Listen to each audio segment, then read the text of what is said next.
आज supreme court ने police के रवैये पे क्या सवाल उठाए हैं।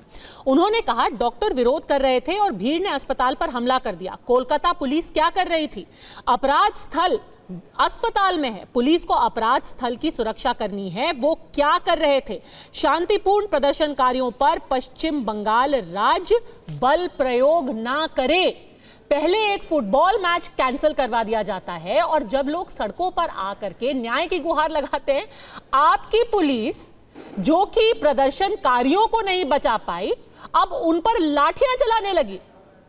जो उपद्रवियों को नहीं रोक पाई, 7,000 लोगों की भीड़ आ गई, उनको भनक भी नहीं लगी। फटाफट उनको पता चल गया कि भाई ये फुटबॉल फैंस जो हैं, प्रदर्शन करने वाले हैं, इनको लाठियों से पीटो। क्या प्रायोरिटीज है?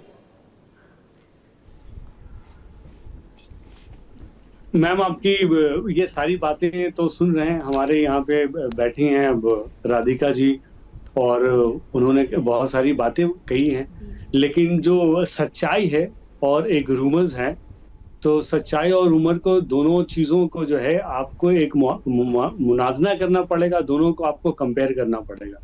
पहली बात, ये जो कम्युनिकेशन हुआ है कि हॉस्पिटल से इनके पेरेंट्स को एक कॉल जाता है जिसमें बताया गया कि सुसाइड किया गया, इस चीज को हम, ये जो डॉक्टर घोष हैं, ये पूरा नेगेट करते हैं कि ऐसे तो आप कह रहे हैं कि उनकी माताजी झूठ बोल रही हैं?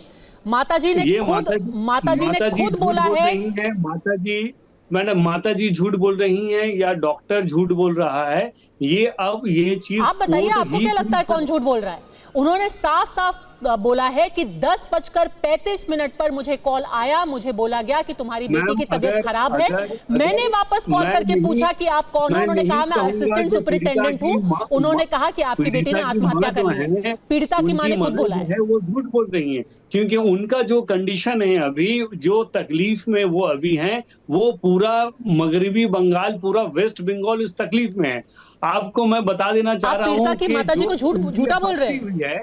आप उनकी मां को झूठ बोल रहे हैं। ऑटोप्सी हुई है, जब पीड़िता की ऑटोप्सी हुई है, तो वहां पे जुडिशियल मैजिस्ट्रेट मौजूद थे, वहां पे 3 डॉक्टर मौजूद थे, वहां पे पुलिस मौजूद थी। अंसारी साहब, उसको आत्महत्या बुलाया गया, ऐसा उनकी माताजी बोल रही हैं। क्या आप उनको झूठा बोल रहे हैं? बिल्कुल नहीं बोलूंगा, मैं उनको बिल्कुल झूठा नहीं बोलूंगा, लेकिन आज जो उनकी मानसिकता है, जिस तकलीफ में वो जा रही हैं, आप let court to make a decision कि वो डॉक्टर झूठ बोल रहा है या इनकी मदर जो है, जो एक इमोशनली अभी जिस तरीके से ट्रॉमा से गुजर रही है, या उस चीज को शक की सुई है।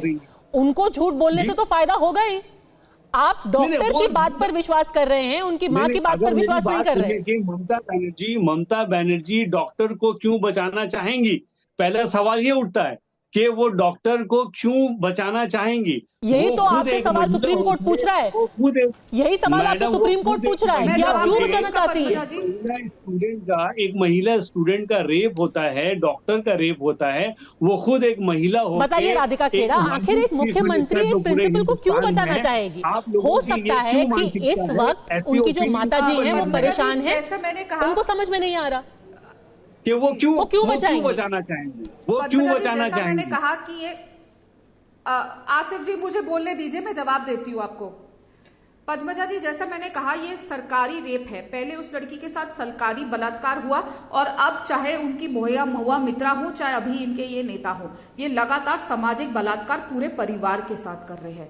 इनको शर्म नहीं आई ये बोलते हुए कि उनकी माताजी झूठ बोल रही है? उन्होंने साफ साफ अलग शब्दों में ये कह दिया कि माताजी झूठ बोल रही है क्योंकि उनकी मानसिक स्थिति इस तरीके की नहीं है। आपको शर्मिंदगी होनी चाहिए अपने बयान पे, और यही चीज है पद्मजा जी जिससे हम जूझ रहे हैं, जैसे हम महिलाएं हर रोज जूझती है। और मैं बहुत जिम्मेदारी से कह रही हूँ, कभी ना कभी आप भी जूझी होंगी कि किस तरीके से हमें वर्क प्लेस पे हैरेस किया जाता है, क्योंकि मैं खुद भी इस चीज से जूझ चुकी हूँ। और फिर हमारे ही कैरेक्टर असैसिन किया जाता है और आगे जाके ये प्रॉब्लम होती है। और अब महिला और पीड़िता की माता के सवाल में उनके बीच में नहीं बोली थी।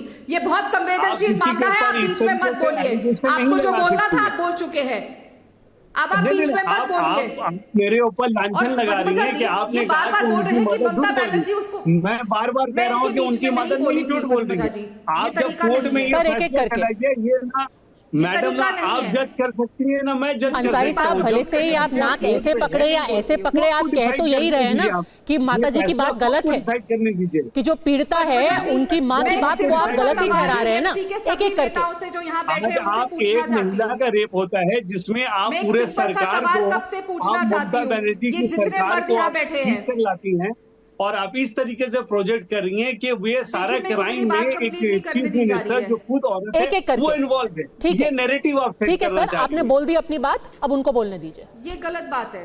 फिर मैं डॉली शर्मा को लाऊंगी चर्चा में।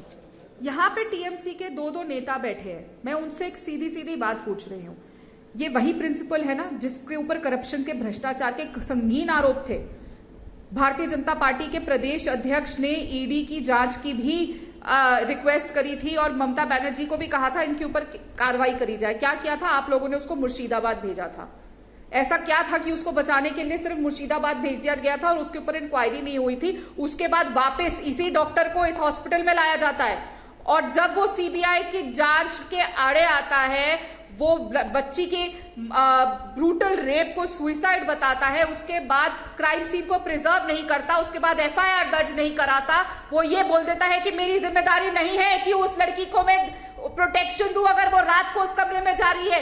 क्यों वहां पे महिला के लिए चेंजिंग रूम नहीं था?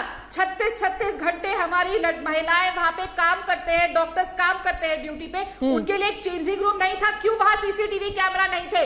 ये उसी प्रिंसिपल की जिम्मेदारी थी, पर वहां कुछ नहीं था। क्यों उस लड़की को जाके सेमिनार हॉल में कपड़े बदलने पड़ते थे?